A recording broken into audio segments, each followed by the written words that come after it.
বন্ধুরা, আজকে আমি যে বিষয়ে কথা বলবো সেটা হচ্ছে আমার লিটিল বেবি। আর এর বয়স মাত্র 2 মাস। আর আজকে আমরা যে বিষয়ে আলোচনা করব সেটা হচ্ছে যে এখন যে হারে বৃষ্টি পড়ছে আমাদের না চাইতেও কাঁথা ব্যবহার করতে হয়। তো তোমাদের দেশে এটা কি বলা হয় সেটা কমেন্টে অবশ্যই জানাবেন। তাই এই যে আমার লিটিল বেবিকে দেখো কীভাবে তাকাচ্ছি, এই যে আমার লিটিল বেবিকে আমি এই প্যাম্পাসটা ব্যবহার করছি। চলো আমরা দেখে নেব আমরা কী প্যাম্পাস ব্যবহার করছি।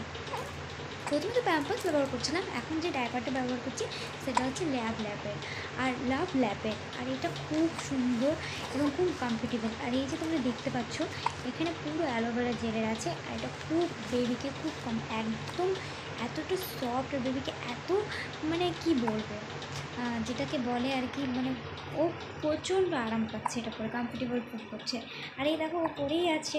আর এই যে আমি ভিডিও বানাচ্ছি, এই একদম দেখতে মানে মোবাইলে দেখতে এত পছন্দ করে। মাত্র 2.5 মাস বয়স, কিন্তু দেখো কী সুন্দর মোবাইলের দিকে তাকিয়ে আছে। তাই এই ছোট্ট লিটিল বেবির জন্য তোমরা লাইক করে দিও। ছোট্ট লিটিল বেবি দেখো, ছোট্ট লিটিল বেবি। বাই করে দাও সবাইকে, বাই। হ্যালো গাইজ বলে, হ্যালো গাইজ। আমাকে সবাই লাইক, কমেন্ট আর শেয়ার করতে ভুলো না কিন্তু।